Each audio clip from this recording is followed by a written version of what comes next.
Assalamu alaikum. I've been getting a couple of calls, man. They've been asking me about Joker from A-Trade Gangster,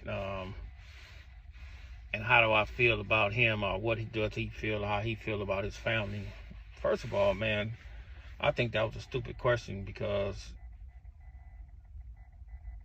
any man that has some type of logic about themselves,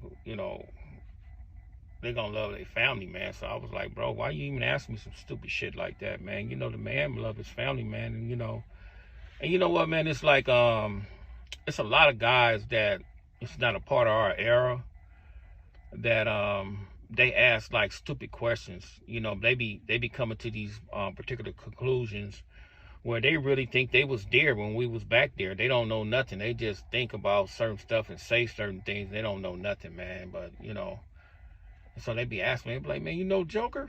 I was like, yeah, bro, I know the brother, man. They were like, what? They were like, what happened? I was like, what do you mean, what happened?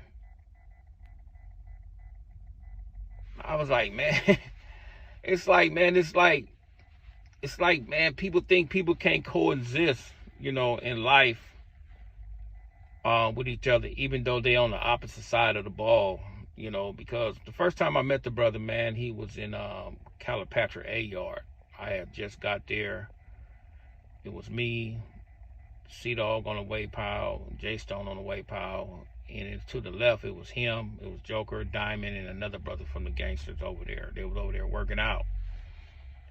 So, like, we fresh up in there, like I said, we young at that particular time. Joker was up in there before me, so, and he was, they were just making sure that I wasn't my little brother, because at that particular time, Joker didn't really know that my little brother didn't have nothing to do with that. He just knew that my little brother was the one that caught the case, him and Petey Wag. So he really didn't have no knowledge of what really went on. So, we coexist on that yard, you know, until he went to somewhere else. And then the next time I ran into the brother, it was in Calipatra. And at this time, I'm full-fledged Muslim in Calipatra. We was over there on that B yard on Calipatra. He was, I think he was the Mac rep, or he was something, because he had access to the building. I don't know what particular role he played, but he was in the access to the building. Because, they had movement sheets up in there. So when you have movement sheets up in there, you can see who coming and going. So they already knew I had hit the line. So he came up to my cell and he was like, he gave me the greetings. And I was like, what's happening, brother? And he was talking to me, no disrespect. It was never no disrespect between me and him, man. And it was ironic, man, that always took place, man. It was always a respect level on both sides. And, he was out there doing his thing. I'm representing this Islam, and, he's seen how serious the brother was with this Islam, man, and it wasn't a problem like that, because, my sentiments it's like, if a person had a problem with my brother, man, he had a problem with me. So that's the way I was rocking, and that's the way I presented myself, to certain things. But I wasn't real loud with it, but because you have to move in a particular manner, when certain things, arise. But the gangsters was pretty cool. They was out there, they were being respectful. Just like I said, man, it's like when you go to that penitentiary, it's a different level of respect for each other, and you become real close with a lot of individuals. So, he was on that yard, I was on that yard, and you got to understand, I was on that B yard Calipatra for like 10 years. So he left and went down to a level 3 somewhere. So, like on my last leg of being incarcerated, I think I was like 2 years to the house. They sent me to Donovan. And when I got to Donovan, he was there again. Joker was at Donovan. But this, to my surprise, they was calling him Shakur.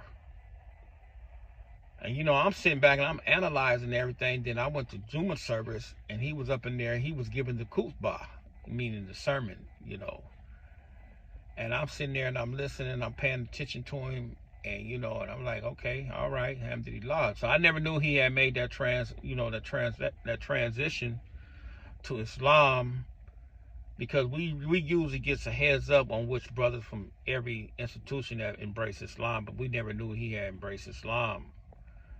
So he was there, you know, I chopped it up with him, you know, and I was in the building. Matter of fact, I was in the same building with him. So, and I seen that he didn't know the Arabic that well, so I took it upon myself, and I was like, look, bro, there's certain things you're not pronouncing right in the Arabic, so I'm gonna teach you the Arabic. So I started teaching him the alphabet. I started teaching him the pronunciation of the Arabic. So when he led Salat, he wouldn't butcher the language of the Arabic. So, you know, he picked up really quick, really well. And then they started transferring everybody out of Donovan. So he got transferred out of there. I got rolled up to the hole because I was at work inside the bakery, and some of the Muslims, they got into it with some damus on the yard, and I wasn't even there. So I come back to the cell. They got us all on lockdown. They just come get me. I don't know why they came and get me. They just came and got me and just threw me in the hole, and I wasn't nowhere around, wasn't there, or did nothing. They just came and got me. So they threw me in the hole, and you guys got to keep in mind, you know, I'm real short to the house, and I was at Donovan. I think I had like 11 more months left to go home. And I went to clarification, and they had cleared me for any wrongdoing. Even though I knew I didn't do nothing, I just knew that just a maneuver that CDC pulls when they think somebody has some type of influence over a particular type of car or a particular type of organization or group. They'll come get that individual and throw them in a hole and act like they're doing an investigation on him, but they really ain't doing no investigation. They just got you in a hole until they feel they want to let you up out of there. So when I went to clarification, it was a warden named Sylvia Garcia, where she was the warden at Calipatra. So when I walked up in there, she said, "Wagner, what are you doing here?" I was like, "Huh?" I was like, "I'm here." She said, "Oh, hell no." She said, "How did you get out of Calipatra?" She said, "Oh, hell no." This is exactly what this woman did. She said, "Oh, hell no." Then she was looking at my file. She was going on my file, and she looked up. She said, "Oh, you finna go home?" I was like, "Yeah." She said, "You know what? I'm going to send you somewhere where you can go home." That woman sent me to CMC. And when I got to CMC, and I'm going to tell you, man, about CMC. CMC was one of the softest penitentiary you could imagine to be in at, bro. It wasn't no drama. I don't care what yard you was on. A yard, B yard, D yard, C yard. It wasn't no drama up there, man. On that A yard, you had certain dudes, man, you know, they was trying to play hard, but they really wasn't hard, bro. They were just over there doing their time. On the B yard, you had the same type of energy. Some dudes trying to play hard, but they wasn't really turned up like that, you know, because you got to keep in mind that when, you know, the blacks, we can go anywhere. The Hispanics that was there at CMC, they couldn't hit the main line no more. They couldn't really hit the main line no more. They was like to the point where they was considered outcasts because they went down to CMC. They was the individuals that, you know, a lot of them dudes had dropped out. A lot of them dudes couldn't go nowhere. But the blacks, we could go anywhere. So Joker was there. They said, I never knew they had sent him there. So Joker was there. So I seen him in the at Juma services. You know, I'm talking to him.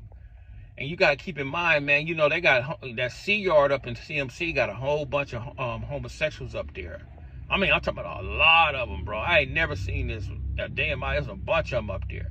So when I get to Juma service, they got this dude come from C yard. This dude got lipstick on. He's sitting in the ranks. And I'm, you know, me, I'm regiment up. You know, I come from that level 4 type style that we don't tolerate no crap like that. And it's like, and it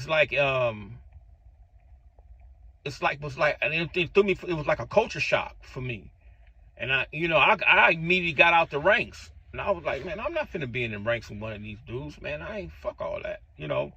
So they prayed and all this and all that. So, you know, I think the little Saguni, this dude, he was like, I'm a Muslima, and I'm this, and I'm that, and I'm looking at this dude, and I'm looking at the brothers, I'm looking at my comrades, the brothers that's from the Idnar Shari, from Masjid Tajdid. It was Yerodin there, and it was Yusuf there. They was there, but they know the rules and regulations. I'm looking at them, and I'm like, huh? And then I start talking to Shakur, and I was like, hey, bro, what's up with that? He was like, oh, he said, Abdulaziz. He said, oh, man, you know, it's different down here. And he was like lacing me on how different it was, right? And I was like, man, I was like, nah. So I gets into it with the outside imam. You know, the outside imam is a brother that comes in there that he represents the Muslim. He don't run the community, but he's a representative of the Muslims. So he's trying to convince me that this dude belong inside the ranks. And I'm like, bro, you got to be out your mind. I said, brother, okay, I'll tell you what, bro. You know, you got to keep in mind, I'm 8 months to the house. I tell you what, bro. You guys can have that over there. You guys can have this, whatever y'all got going on. I just ain't going to come. If just how y'all functioning, and I'm not going to come. So I told the brothers that was under the banner of Masjid Tajdid, I was like, bro, I better not catch y'all up in there. Y'all better not go back up in there until that stuff is resolved up in there. You know, so, and I was talking to Shakur about that, and I was like, hey, bro, you know that stuff ain't cool. You know that stuff ain't right, man. That stuff, look, that you know, I don't know how brothers have been taught or anything like that. So I'm sure, you know, next thing I know, the homosexual guy stopped coming, and I'm sure Shakur is the one that relayed that message to the outside imam that wasn't cool, which was alhamdulillah in that particular sense. So I met the brother, man, Joker, man, and you know, he was real cool with me, man. I never had a problem with it. And then he also knew that, you know, on my way out, he also knew that my little brother didn't do that to his family. You know, he did acknowledge that, bro. He knew that, you know. So, you know, that was alhamdulillah, you know, and I feel, you know, for the brother at sometimes, man, because he lost his family in that particular manner. But that what happens when you're a part of a particular type of gang culture. Dudes don't be having no rules. Certain things happen, and then when you start developing to a grown full man, you start to understand that the stuff we've been representing and the stuff that we've been putting our life on the line for, it was all for nothing, bro. Because a lot of people got hurt, a lot of brothers did a lot of time, and a lot of brothers, man, it just things that happen, man, that it never should have happened. And then you have, you know, from my understanding, the brother Shakur, he's out here, he's doing his thing, you know, he's trying to enlighten the certain individuals on the difficult and dangerous what happened to him. I done seen all his interviews. I see where his head is at. You know, it seemed like he hasn't changed. You know, it's like, you know, it's always alhamdulillah. You know, so stop asking me, brothers, that do I know the brother, man? Yeah, I know the brother, man. If you guys, you know, don't know what happened in that era, and I understand people be want to know what happened, but you guys got to understand, man, sometimes you guys come to your own conclusion on what happened or what transpired, even in his case. You know, you guys don't know. If you don't know, bro, don't speak on things you have no knowledge about, man. If you want to get educated on something, it's all right for you to ask questions, you know. And it's not to the point where you guys ask questions. Don't ask no stupid question. Ask a logical question, man, because, you know, you got to understand, me or him, we're not a part of that particular type of lifestyle anymore. You know, if you guys can't pay attention, you guys is not aware of how we move, that means, bro, you guys is not really paying attention to the transformation that me and that brother had made, you know. And on that note, Assalamu alaikum.